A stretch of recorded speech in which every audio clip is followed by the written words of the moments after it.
بسم اللہ الرحمن الرحیم، شروع کرتا ہوں اللہ تعالیٰ کے نام سے جو بڑے مہربان نہایت رحم والے ہیں۔ مطلب کچھ مغربی جمہوریت کا نظام حکومت اور اس کا نظام الیکشن قرآن حکیم کے آئین، نظریات، تعلیمات، اخلاقیات کا کینسر ہے۔ لیکچر نمبر 42 پیش خدمت ہے۔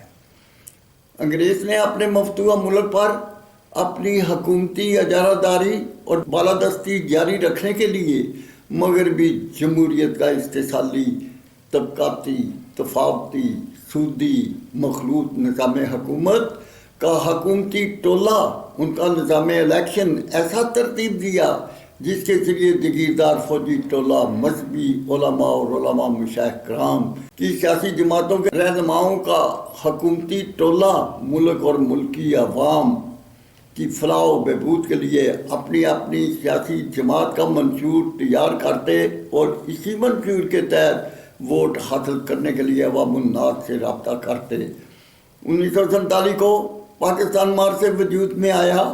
اس کے پہلے گورنر جنرل قائد اعظم محمد علی جناح رحمۃ اللہ علیہ اور پہلے وزیر اعظم لیاقت علی خان بنے۔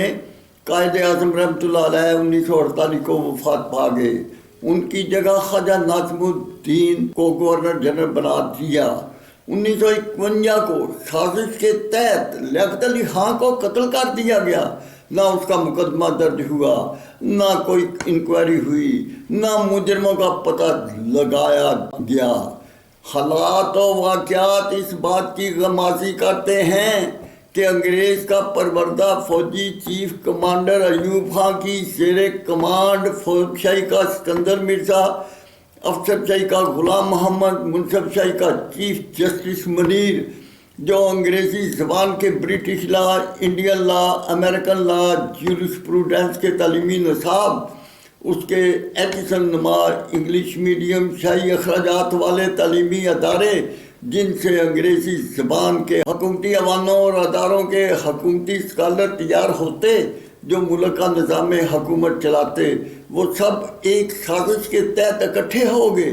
فوجی چیف کمانڈر ایوب خان، افسر شاہی کے غلام محمد، فوج شاہی کے سکندر مرزا اور اس کی خاتون اول جو ڈانس اور شراب کی رسیا تھی، ان سرکاری ملازمین کو گورنر جنرل لگاتا رہا۔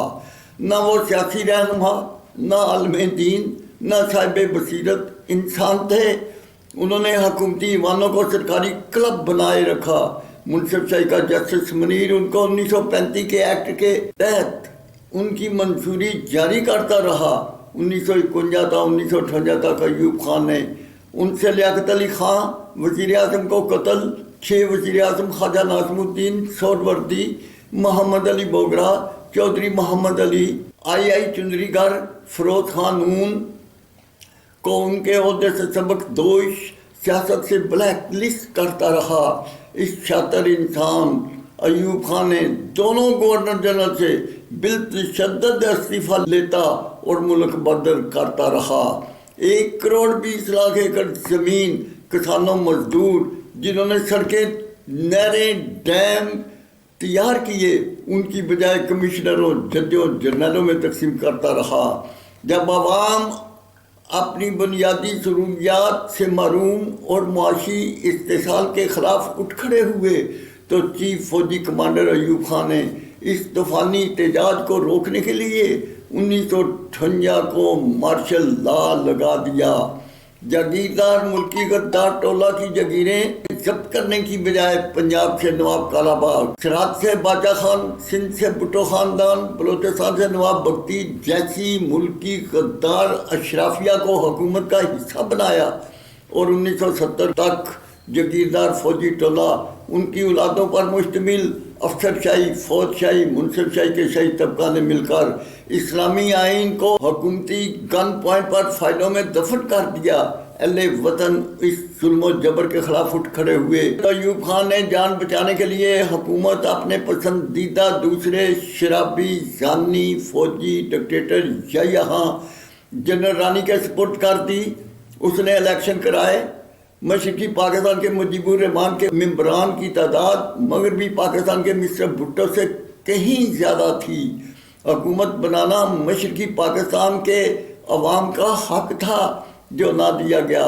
عوام نے احتجاج کیا، فوجی ڈکٹیٹر یا خان، اس کے چند کور کمانڈر اور مسٹر بھٹو نے احتجاج کو بغاوت کا نام دے کر مشرقی پاکستان پر فوج کشی کا حکم دے دیا۔ 34,000 بنگالی، 4,000 فوجی سپاہ قتل ہوئے۔ انڈیا نے فوج مشرقی پاکستان میں اتار دی۔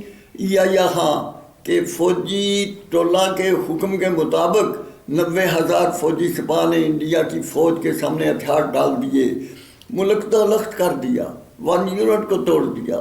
4 صوبائی وفاق، سینٹ کے اسمبلی ممبران اور ان کے حکومتی ٹولہ شاہی طبقہ کا بے پناہ اضافہ کر دیا۔ پاکستان کا رقبہ اور عوام کی تعداد آدھے سے بھی کم ہو گئی۔ اخراجات کا بوجھ بے شمار بڑھا کر ملک کے تمام وسائل، خزائن، زر مبادلہ کو سرکاری طور پر شاہی تنخواہوں، شاہی مراعات کے ذریعے لوٹنا شروع کر دیا۔ اس کے ساتھ کھربوں ڈالرز IMF کے قرض لوٹنے جاری کر دیے۔ مسٹر بھٹو نے 1 سال تک سول مارشل لا لگا رکھا۔ پیپل پارٹی کے جیلوں نے راشن ڈپوؤں، فلور ملوں، کارخانوں پر قبضہ کرنا جاری کر دیا۔ سرکاری دفاتر میں سرکاری ملازمین کی توہین، ان کے فرائض میں مداخلت جاری کر دی۔ مسٹر بھٹو آج خود ان سے تنگ آ گئے۔ سیاسی جماعتوں کے بار بار کہنے پر فوجی چیف کمانڈر ضیاء الحق نے 3را مارشل لا لگا دیا۔ اس نے جیلوں کو کنٹرول کیا، چادر و چار دیواری کو تحفظ دیا، مساجد اور دینی درسگاہوں کو بحال کیا، شراب کو بند کیا، اسلام کے نفاذ کی کوشش جاری کی، اندرونی حالات کو کنٹرول کیا۔ دوسری طرف روس جیسی عالمی طاقت سے طویل جنگ جاری تھی، اس سے ملک بچانا از حد ضروری تھا۔ روس جیسی سپر پاور کو شکست دی۔ جنگ کے دوران ملک کو ایٹمی طاقت اور ملک کو معاشی طور پر مضبوط بنا لیا۔ پاکستانی سپاہ نے دنیا میں پاکستان کی شان و آن کو بڑھایا، ایک سازش کے تحت اس کے جہاز کو تباہ کر دیا۔ چوتھے فوجی ڈکٹیٹر پرویز مشرف، ایک ڈانسر ماں کے بیٹے نے نواز شریف کی منتخب حکومت کو ختم کیا۔ امریکہ کو افغانستان پر حملہ کرنے کے لیے پاکستان کا شمسی ایئر بیس مہیا کیا۔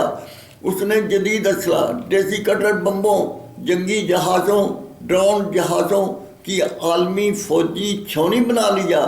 انڈیا کی راہ، اسرائیل کی مساد، امریکہ کی بلیک واٹر جیسی ملک دشمن عالمی خفیہ فوجی ایجنسیاں پاکستان میں داخل کر لیں۔ انہوں نے طالبان کی بوگس تنظیمیں بنائیں۔ 36,000 فٹ کی بلندی سے افغانستان کی بستیوں، شہروں، درسگاہوں، پہاڑوں کو ویرانوں، پانی اور خوراک کے ذخائر کو تباہ کر کے رکھ دیا۔ 7-8 لاکھ افغانیوں کا قتال، 3-4 لاکھ کو معذور بنا دیا، 90,000 پاکستانیوں کا قتال کیا۔ شمالی علاقہ جات کے لاکھوں عوام کو طالبان کی بوگس تنظیموں کے قتال سے بچنے کے لیے ہجرت کرنا پڑی۔ 10 سال تک یہ جنگ لڑی گئی۔ اس کے خلاف آواز اٹھانے والے لال مسجد کے طلباء، طالبان کا قتال، پشاور کے فوجی، سکول کے بچوں کا قتال، بگٹی اس کے ساتھیوں کا قتال، کراچی کے عوام کا قتال، سیاچن کے گلیشیر پر 14,000 فوجی سپاہ کا قتال۔ جب عوام اس کے ظلم و جبر کے خلاف اٹھ کھڑے ہوئے تو اس نے ملک کی تمام سیاسی جماعتوں کے مجرم رہنماؤں کو اکٹھا کیا۔ NRO اور 51% حقوق نسواں کے قوانین کو پاس کیا۔ ان کے تحت NRO اور تمام جگیردار فوجی سیاسی ٹولہ شاہی طبقہ کی مستورات کو حکومت کا حصہ بنا دیا۔ تمام مجرموں کے تمام جرائم معاف کر دیے۔ ان غیر آئینی قوانین کو بغیر ریفرنڈم کے آئین کا حصہ بنا دیا۔ تمام ملکی مجرم ملک کے حکمران بن گئے۔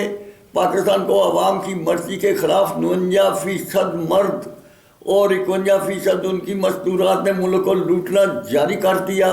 فوجی ڈکٹیٹر پرویز مشرف کو ملکی آئین شکنی اور سنگین غداری کی بنا پر 3 نومبر 2007 کو سزائے موت ہوئی۔ اس کو فوجی کمانڈر رحیل شریف نے ذاتی تعلق کی بنا پر موت کے پھندے سے اتار کر بیرون ملک بھیج دیا۔ فوجی ڈکٹیٹر پرویز مشرف نے پاکستان میں 23 کروڑ فرزندان اسلام کا معاشرتی دینی قتال کر کے پاکستان کو غیر اسلامی اور معاشی طور پر مفلوج ریاست بنا دیا۔ 45,000 فوجی افسران کو سول محکمہ جات میں کرپشن کے ذریعے ملک لوٹنے کے لیے لگا دیا۔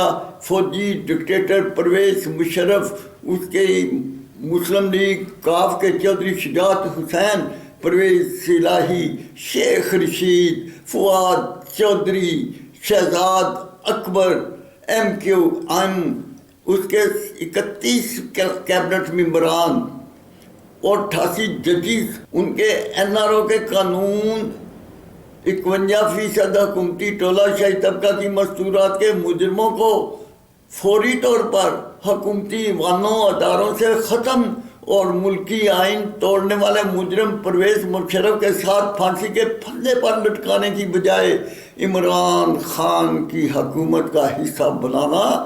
عمران خان سابقہ وزیر اعظم، اس کے ساتھی رہنماؤں کا ان مجرموں کی وجہ سے قمر جاوید باجوہ اور افواج پاکستان کو گالی گلوچ دینا، ان کے جرائم کا ان کو کفارہ ادا کرنا پڑا جو انہوں نے پیارے پاکستان کی خاطر بڑی ہمت سے برداشت کیا، فوج کو سیاست سے الگ کر لیا۔ ان جرائم کا تدارک chief justice supreme court, chief فوجی کمانڈر عاصم منیر، صدر پاکستان، وزیر اعظم پاکستان صاحبان سے ملتجی ہوں کہ ہم مانتے قرآن حکیم، اس کے آئین، نظریات، تعلیمات، اسوہ حسنہ، حسن خلق ہیں، سرکاری طور پر عقائد کفر کے طبقاتی، تفاوتی، سودی، مخلوط نظام حکومت اور کفر کے برٹش لا، امریکن لا، انڈین لا، جورسپروڈنس کے قوانین کے تعلیمی نصاب کی کرتے ہیں۔ اس کے بعد اہل وطن کو کس نام سے پکارا جائے؟ حضور بتائیں، مسلمان کہیں، منکر یا کافر یا منافق کہیں؟ یا اللہ ہماری افواج پاکستان کو قرآن حکیم کے آئین کے نفاذ اور پاکستان کو سردار انبیاء صلی اللہ علیہ وسلم کے شہر مدینہ جیسی ریاست بنانے کی توفیق عطا فرما، آمین ثم آمین۔